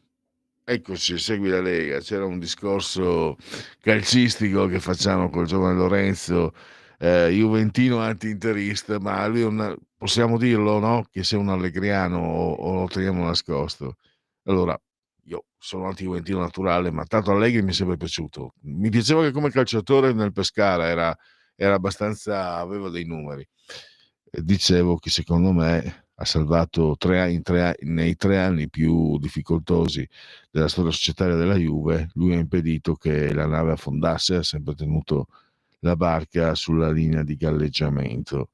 E dicevo che l'anno scorso, il primo anno forse che ha preso Di Maria, Paredes, che poi non hanno funzionato, si poteva criticare, ma l'anno scorso, te lo ricorderai anche tu Lorenzo, a gennaio, a un punto dall'Inter, quindi comunque lì ha chiesto: per favore mi prendete Jack Bonaventura. Gli hanno preso Alcaraz, neanche Djokovic, gli hanno preso Alcaraz. E allora, e poi lui alla fine è arrivato terzo. C'è un motivo per cui io ammiro, ci sono tanti motivi. Lui quando il Milan vendette tutto, Galliani vendette completamente tutto e gli costruì la squadra il sabato pomeriggio per giocare la domenica mattina, lui la portò al terzo posto. Sai, c'era Balotelli, c'era il piccolo Faraone, c'era il primo marito l'argentino biondo di Vandanara, e lui riuscì a portare al terzo posto. Poi arrivò Barbara Berlusconi che aveva deciso che suo papà non doveva più spendere soldi per il calcio, e così le cose andarono a rotoli. Ho perso il filo, dicevo che appunto si è sempre mostrato comunque un grande, aveva sempre dimostrato grandi capacità di gestione, e mi ricordo che gli anni in cui è arrivato anche 2 volte in finale, me lo ricordo volentieri perché siete stati eliminati, un quarto di finale credo col Bayern, un 3-3 a Monaco, dopo che fantastica, c'è una partita fantastica, bellissima, di grandissima qualità. Ma ormai sono i giochisti, vogliono il bel gioco. Va bene, sono considerazioni calcistiche in libertà. Atalanta fa paura, belve satanate. E andiamo a Segui la Lega, prima che la Lega seguisca te alla Pellegrina o segua te alla Marciana. Sigla. Segui la Lega è una trasmissione realizzata in convenzione con la Lega per Salvini Premier. Sono sull'immarcescibile sito legaonline.it, scritto legaonline.it. Quante cose si possono fare su questo sito, a partire dalla firma. Fai sentire la tua voce, firma anche tu, hashtag io sto con Salvini. Difendere i confini non è un reato. L'Instant Book, mi dichiaro colpevole di aver difeso l'Italia, parola e musica di Matteo Salvini in risposta al processo Open Arms, dove il PM ha chiesto 6 anni di carcere per l'attuale ministro delle infrastrutture e segretario della Lega. Il 20 dicembre, cioè tra 11 giorni, uscirà la sentenza di primo grado. Quindi sarà sempre credo un venerdì, dunque 9, 16, 17, 18, sì, venerdì 20 se non sbaglio. Poi abbiamo il calendario delle feste della Lega, andiamo incontro alle festività festeggiate insieme alla Lega, agli amici e colleghi leghisti. Oppure può essere un'occasione per conoscere i leghisti, forse nella loro veste più amichevole e simpatica nelle feste, come tutti, siamo più simpatici nelle feste. E poi naturalmente la possibilità di iscriversi alla Lega Salvini Premier. È molto facile, molto semplice. Si versano 10 euro, lo si può fare anche tramite PayPal, senza nemmeno che vi sia la necessità che siate iscritti a PayPal. Poi vi verrà richiesto il codice fiscale, altri dati, e quindi vi verrà recapitata la magione per via postale, ma se di mezzo ci sono Poste Italiane, io raccomando ampi, calorosi, profondi, sentiti, vibranti gesti apotropaici alle femminucce, ai maschietti e a tutti i sessi previsti e anche quelli non previsti, perché io sono molto inclusivo. A dire la verità, in queste settimane, in questi ultimi 10 giorni, qui in questa zona, non so se sia tutta Milano, ma grossissimi problemi non solo con Poste Italiane. È un delirio, è un delirio. Mi sa che i droni, come è stato provato in Abruzzo, saranno presto, diciamo, potrebbero essere molto più vicini di quanto si pensi, anche se poi avete visto Crozza nell'imitazione di Vittorio Feltri, suggeriva Vittorio Feltri, Crozza diceva che gli avrebbe sparato. Andate a prendervelo le cose. Allora, tutto sommato, anche se in un contesto di imitazione non era un brutto consiglio. Allora, il tuo sostegno vale il 2 per 1000, invece sono entrato nel momento di autodeterminazione civica. Il 2 per 1000, il tuo sostegno vale il 2 per 1000, è una scelta libera a difesa dell'Italia in Europa. Nella tua dichiarazione dei redditi scrivi D43, non ti costa nulla. Allora, sono soldi, come vi ripeto sempre, sono soldi nostri, però lo Stato se li tiene, quindi non sono più nostri, sono nostri o non sono nostri, dovrebbero essere soldi nostri, ma lo Stato se li vuol tenere. Alla fine, il braccio di ferro, si è arrivata a una soluzione molto all'italiana, se posso permettermi di esprimermi. Quindi i soldi sono nostri, ma se li tiene lo Stato. La possibilità che ci viene data è quella di indicare la destinazione d'uso di questi soldi. Ripeto, non è il massimo del pensiero liberale, ma intanto almeno qualcosa si può fare ed è molto facile, molto semplice. Questo poi, come vi dico sempre, è un redazionale della Lega, quindi noi siamo particolarmente felici di indicare il D43, il 2 per 1000 per aiutare la Lega. Nella tua dichiarazione dei redditi scrivi D43. D di Domodossola, sempre. 4 invece può essere il voto in matematica, possono essere i Cavalieri dell'Apocalisse, i fantastici della Marvel, potrebbe essere le stagioni, la pizza e 4 stagioni. Scegliete voi. 3 sempre comunque invece il numero perfetto. E adesso entriamo nei contatti con le apparizioni radio-televisive degli eroi della Lega, i suoi politici. Andiamo allora, oggi niente, ma domani sera alle 22:40 è sempre carta bianca su Rete 4 con l'europarlamentare Silvia Sardone. Quindi Rete 4 22:40 Silvia Sardone, è sempre carta bianca per Berlinguer ovviamente. Dopodomani invece saltiamo a pie pari al 12 di dicembre. Nel pomeriggio Alessandro Morelli, il sottosegretario alla programmazione economica, senatore Alessandro Morelli, lo potrete vedere e auscultare nella rubrica Economia di Sky TG24 alle ore 17:15. Allora, non vedo altre apparizioni, quindi possiamo fermarci per Segui la Lega e andare ad aggiornarci per quanto riguarda invece le ultime notizie.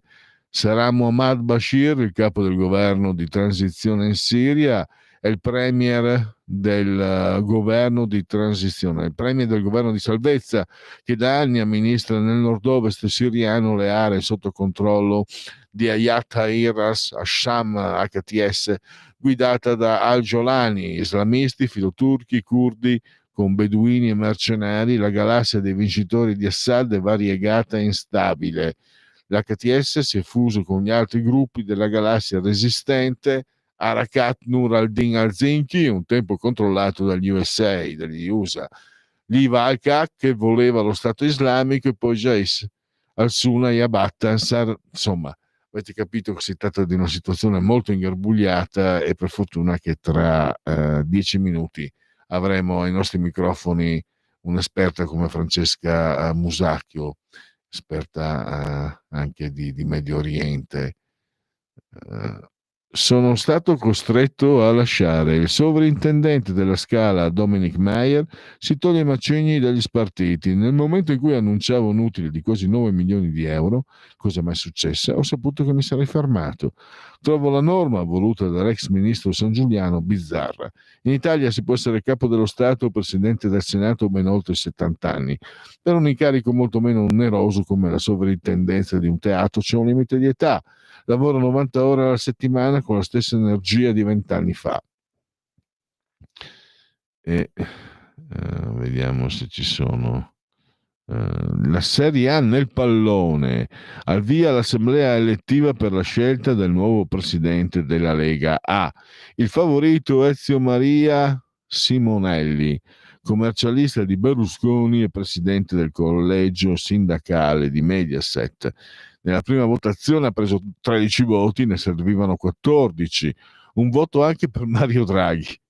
Servirà una nuova assemblea, dalla terza il quorum si abbassa a 11. Alcuni club legati alla cordata Lotito De Laurentiis, che punta sulla riconferma di Casini, puntano sulla ineleggibilità di Simonelli. I rischi per la D De Siervo. Questo. Il governo del calcio in che mani si trova? Lo capiremo solo guardando. E poi abbiamo eccolo qua. Perché dovrei chiedere di dichiararsi antifascista? Il fascismo è finito 80 anni fa. Io non chiedo a una persona di dichiararsi antinapoleonica. Le supercazzole di Roberto Vannacci, ospite del podcast di Fedez. C'è qualcuno che pensa che l'odio non si debba esprimere, ma un sentimento. Come si fa a esprimere un sentimento? L'importante è che questo non si trasformi in un'azione criminosa. E a un certo punto il rapper si accende una canna. Vannacci, cos'è, un sigaro? Oibò. Eccola. Ma l'hai messa in condivisione, Lorenzo? Dai che dobbiamo un po' alzare l'audience anche noi, insomma, siamo fatti di carne, dobbiamo alzare l'audience. Costei e Oara Borselli, quella signorina sulla destra che ha un opportuno, diciamo, schermo sulle terga, perché credo così voglia il linguaggio internettiano. Oara Borselli, che ormai da qualche anno è giornalista di punta della destra italiana, la trovate sul giornale e anche in tante trasmissioni di Rete 4. Vediamo, parla Antonio Ricci. Ha incontrato Pier Silvio Berlusconi. Di cosa hanno parlato? La D di Mediaset, il fondatore di Striscia la Notizia. Monteleone torna in collocazione favorevole per giustificare il contratto di oltre 300.000 euro. Preparatevi per il trenino, lo Special One di Rai 1, ci saranno i ricchi e poveri, specialone quindi del 31. Roberto Mancini alla sua intervistatrice di fiducia, Oara Borselli, 4 interviste in 2 anni. Mugugni a destra per il cast di Sanremo scelto da Carlo Conti, ma la russa può festeggiare. Mili Carlucci spinge per riportare su Rai 1 il cantante mascherato, ma la Rai puntini.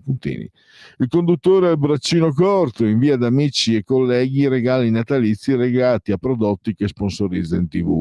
Tutto ovviamente per risparmiare. Allora, noi non andiamo oltre. È una notizia un po' di come la possiamo chiamare, cronaca spettacolo. Vediamo se ci sono aggiornamenti sull'esplosione dell'Eni di Calenzano, 2 morti, 9 feriti e 3 dispersi, domate le fiamme nel deposito, quindi ancora non ci sono. Firenze, enorme esplosione in deposito Eni, 2 morti, 9 feriti, 3 dispersi. Notizia analoga, non uscite di casa, distribuite le mascherine. Adesso noi ci fermiamo per 5 minuti, sono le 14.30, 14.35, giù di lì con Francesca Musacchio per parlare della Siria e non solo. Lo amiamo perché ci offre sempre le cose più buone e naturali. Linea Alberto Acerbis. Allora, buongiorno care amiche, buongiorno cari amici di Radio Libertà, da Alberto Acerbis. Allora, voglio darvi 2 consigli, a parte che dopo tanti e tanti anni sapete bene che per noi Natale è un momento importante perché c'è l'olio nuovo, c'è la raccolta delle olive e c'è il Natale. Quindi sapete che noi facciamo delle confezioni natalizie straordinarie, uniche, che non si trovano nei negozi, nelle botteghe, cioè non è quella confezione che tu paghi a Natale 40 euro, a Santo Stefano te la regalano se compri le mutandine, no, noi facciamo delle confezioni uniche con il nostro olio, i nostri prodotti genuini, straordinari, a un prezzo, abbiamo fatto un sacco di confezioni per accontentare tutti, però sono a numero chiuso. Se volete informazioni chiamate 030 68 40 408 oppure potete visitare il sito olioacerbis.com e ordinare anche da lì. Confezioni natalizie Acerbis, qualità, genuinità e amore per la terra. Chiamate o visitate il sito olioacerbis.com.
Luce, oscurità, l'equilibrio.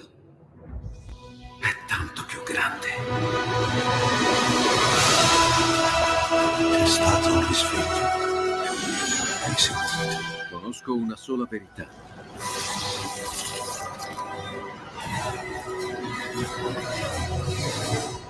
Movie Time ti fa entrare nel vivo del cinema, ti fa sentire come se fossi tu il protagonista del grande schermo.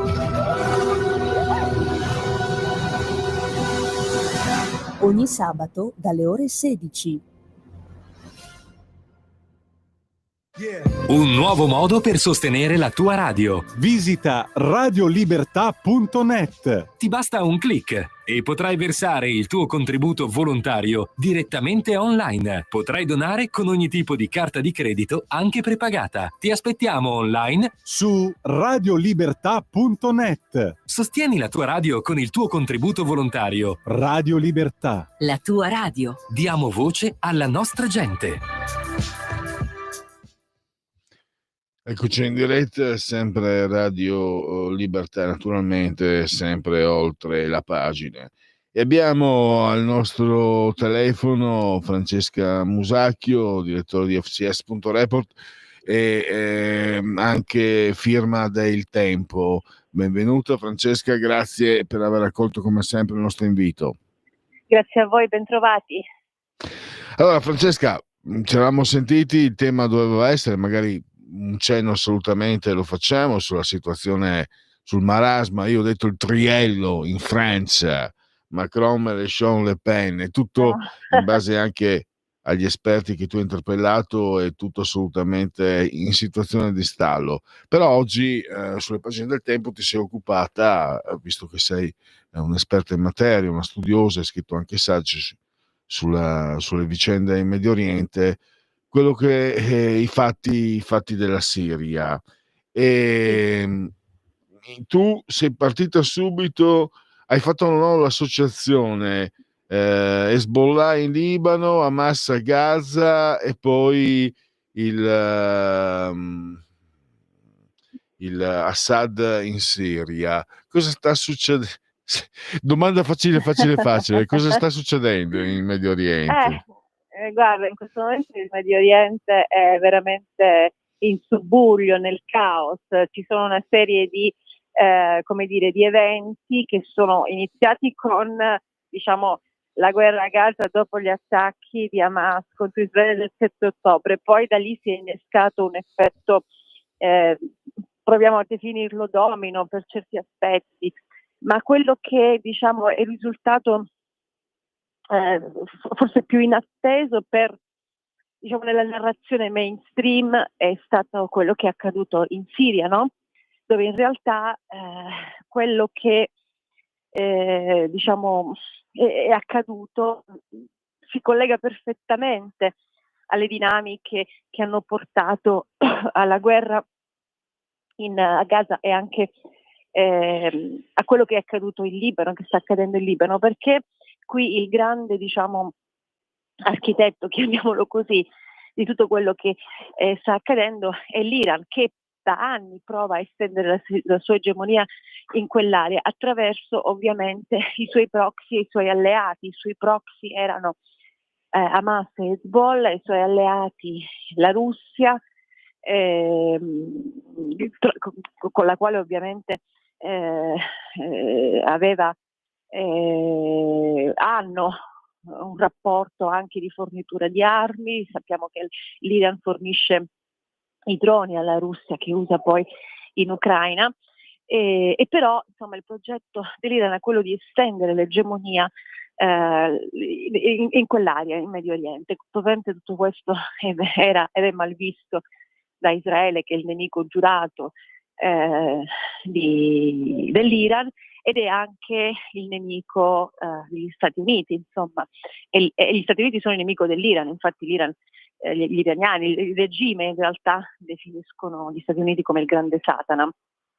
In tutto questo la Siria diciamo che era una pedina fondamentale del progetto iraniano ed è anche una pedina fondamentale del controprogetto, cioè quello portato avanti da Israele e Stati Uniti di neutralizzare l'espansionismo iraniano, che è un espansionismo che non piace neanche al mondo musulmano sunnita. Ricordiamo che insomma il regime degli Ayatollah è sciita. Quindi tutto questo caos che stiamo vivendo ormai da più di un anno e che adesso con la caduta di Assad ha il suo, diciamo, il suo picco massimo, potremmo dire, ma forse no, perché non sappiamo, ci saranno altre sorprese da qui ai prossimi giorni, settimane o mesi. Comunque la Siria è quello che, diciamo, serviva in qualche modo all'Iran per il passaggio di armi verso Hezbollah e verso Hamas, perché comunque aveva un alleato nell'area, insomma per una lunga serie di motivazioni. Quindi la caduta di Assad non è semplicemente la caduta di un dittatore a capo di un paese in Medio Oriente senza nessun ruolo nello scacchiere geopolitico di quell'area, ma anche internazionale, aveva un grande ruolo. Quindi adesso quello che accadrà, diciamo che non è possibile prevederlo. Sappiamo che i famosi ribelli che hanno preso Aleppo e Damasco e che hanno poi portato alla fuga di Assad e alla caduta del regime di Assad non sono sicuramente degli esponenti democratici, ci sono tutti ex appartenenti ad Al-Qaeda, nel senso ex appartenenti non che non vogliono più, non sposano quell'ideologia, ma che hanno semplicemente cambiato abito, si sono cambiati il nome, hanno provato a ricrearsi un'immagine, una facciata, ma in realtà sono quella roba lì. Quindi chiaramente già oggi l'Unione Europea attraverso un portavoce ha fatto sapere che l'Unione Europea non ha, almeno da quello che dicono, contatti con questi ribelli, che questo gruppo è già nella blacklist e che alcuni dei suoi esponenti sono già sotto sanzione. Questo giusto per rendere l'idea di chi ha fatto cadere Assad. Non è una forza democratica e liberale, poi si stanno affrettando questi ribelli a dire no vabbè, ma noi non imporremo regole sul vestiario che dovranno utilizzare le donne. È stato nominato un personaggio come di cui vi evito il nome perché insomma non ha importanza, diciamo, per la nostra analisi, però è un affiliato del gruppo, quindi non è una persona esterna con idee laiche e democratiche, a cui sarà affidato il compito di di redigere una Costituzione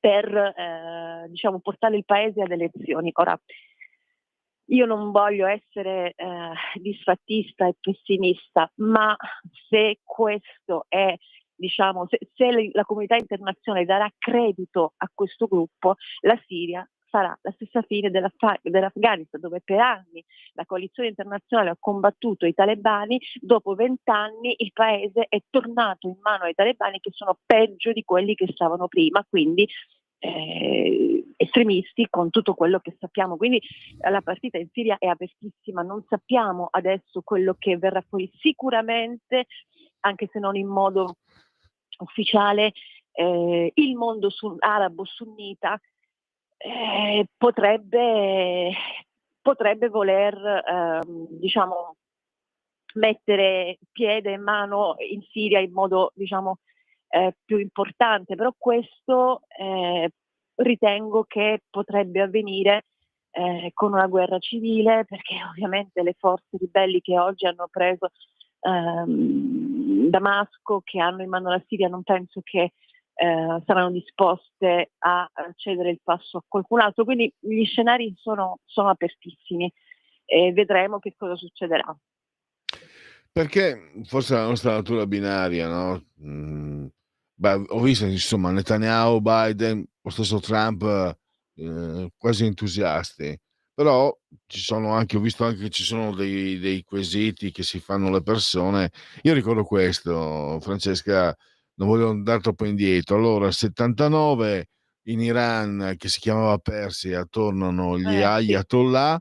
Mi ricordo la TV italiana che trasmetteva i documenti e i documentari tremendi della SAVAK, la Certo. polizia segreta dello Shah di Persia, e quindi sembrava che fosse comunque un passaggio virtuoso, più positivo sicuramente. Poi invece non risulta che in Iran le cose siano andate No. esattamente. Ho paura Il che... problema, sì. Ecco, prego. No, il problema è che, ci sono, come dire, delle, non so come definirle per non essere fraintesa, però ecco, spero di non essere fraintesa quando dico che ci sono delle realtà che, come dire, hanno difficoltà a organizzare un paese democratico, come però la intendiamo noi la democrazia, perché attenzione, questa è anche la grande differenza. Anche la Russia dice di essere un paese democratico perché fa le elezioni, eccetera, eccetera. Poi ovviamente sappiamo che tutto questo non corrisponde esattamente al vero secondo i nostri parametri di democrazia.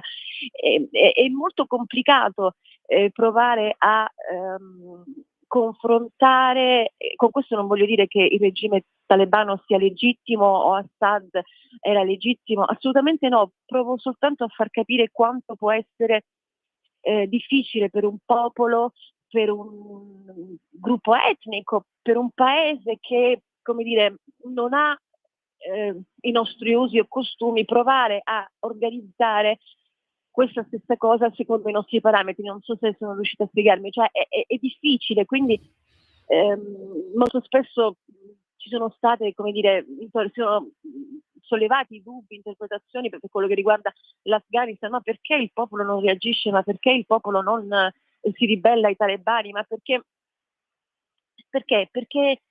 per applicare un modello di democrazia devi conoscerlo e farlo tuo, accettarlo ed eventualmente volerlo in quei termini. Siamo sicuri che poi tutti hanno questi strumenti, è chiaro che a tutti questi popoli piacerebbe vivere in una democrazia, nelle democrazie diciamo occidentali, mettiamola così, ma poi tra il dire e il fare c'è di mezzo il male, ci sono di mezzo il rischio di guerre, il rischio di morire, cioè, poi dopo diventa difficile. Questa stessa cosa è successa in Afghanistan, dove chi è potuto scappare è scappato, gli altri sono proprio rimasti in questa trappola e probabilmente non hanno la forza e gli strumenti per poter opporsi ai talebani. Stessa cosa in altri paesi, dove anche in Russia, vabbè, ma le opposizioni, ho capito, ma le opposizioni possono, ma devono avere la forza per poter fare, diciamo, un rovesciamento di governo, chiamiamolo così. E la Siria, adesso vedremo quali saranno in campo gli attori che potranno in qualche modo aiutare la Siria a intraprendere un vero percorso democratico con elezioni e tutto quello che riguarda, diciamo, questo sistema. Al momento io non vedo niente all'orizzonte, se non questo gruppo che già sta facendo, insomma, i suoi conti. E bisogna vedere quali saranno poi i paesi esterni che aiuteranno. Noi ricordiamoci che il gruppo di ribelli che è arrivato a Damasco, dietro di loro c'è la Turchia, quindi non esattamente un paese qualunque che è pieno di contraddizioni, è inaffidabile, pur facendo parte della NATO, però ha aiutato, alimentato, diciamo così, questo gruppo di ribelli, ma per i suoi interessi, cioè in chiave anti-kurda. Dopodiché può essere pure che una volta preso il potere se ne disinteressa, ma sicuramente avrà sempre l'interesse a mantenere diciamo i curdi a combatterli, ok? E i curdi sono gli stessi, lo voglio ricordare, che durante la guerra diciamo della coalizione internazionale contro l'ISIS che si trovava tra Siria e Iraq, i curdi sono quelli che sono stati, diciamo, sono stati il braccio armato dell'Occidente in chiave anti-ISIS. Dopodiché, una volta finita la guerra in Siria, l'Occidente ha abbandonato totalmente i curdi al loro destino e quindi è alla mercé di Assad, alla mercé della Turchia. Quindi io non so quanto l'Occidente sia in grado di comprendere e razionalizzare quello che c'è da fare in Siria.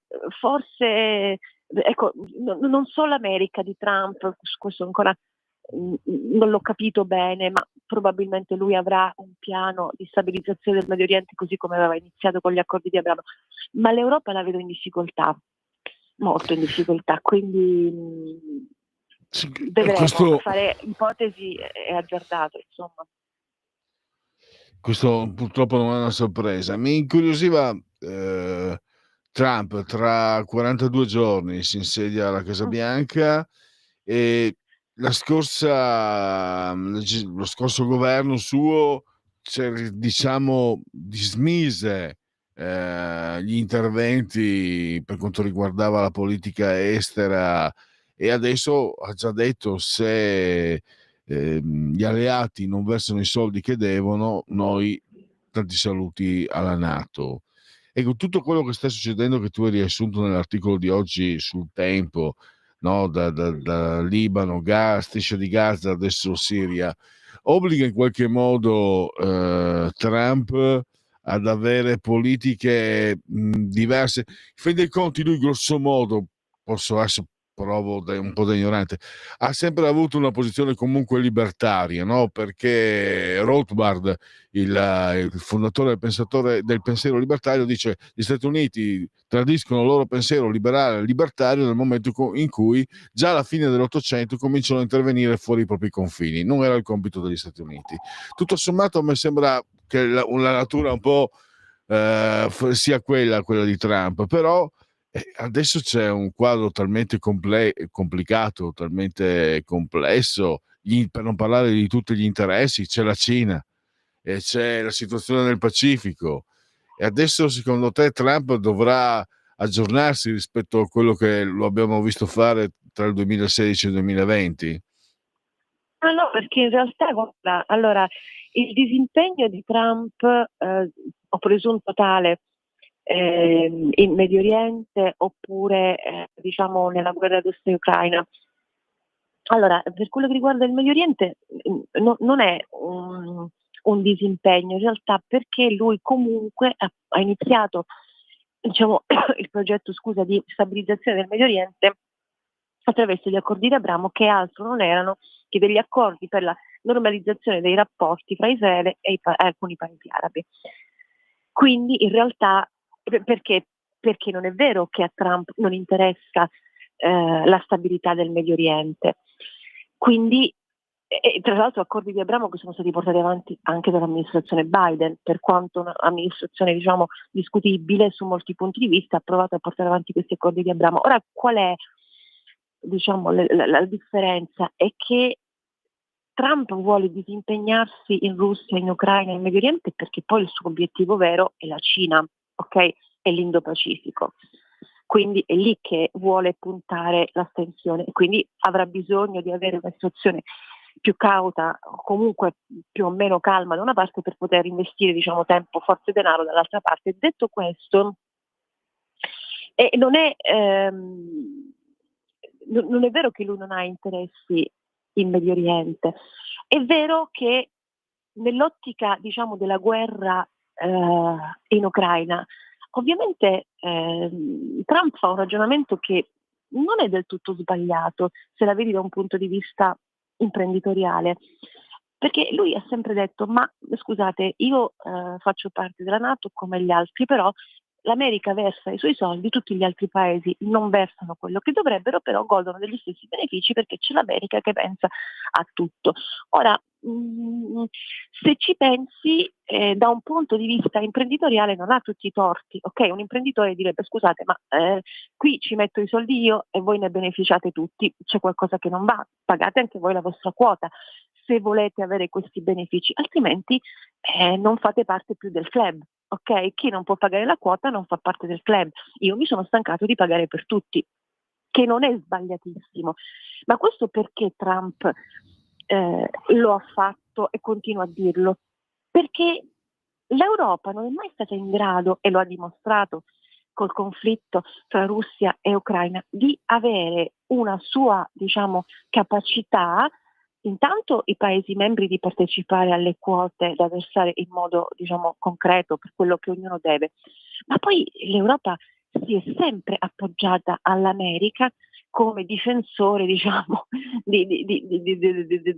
dell'Occidente, mettiamola, usiamo questo termine. Ora, ovviamente l'America potrebbe avere altri interessi e quindi potrebbe dire: guardate, ognuno si difende come vuole, come può, io penso ai fatti miei. Non è sbagliatissimo, non è Trump che sbaglia, è l'altra parte, cioè tutti gli altri paesi NATO che non hanno fatto il loro dovere e ora si lamentano perché il padrone di casa non hanno pagato l'affitto, ora si lamentano perché il padrone di casa li sbatte fuori. Non so se probabilmente essere membri NATO, avere anche una difesa comune europea potrebbe essere un modo come un altro per rafforzare anche il potere dell'Europa in conflitti di questo genere o comunque in situazioni di crisi. E mi pare che l'Europa tutto questo non lo fa. Se dovesse effettivamente diciamo arrivare a un accordo per il cessate il fuoco in Ucraina, ma a che prezzo?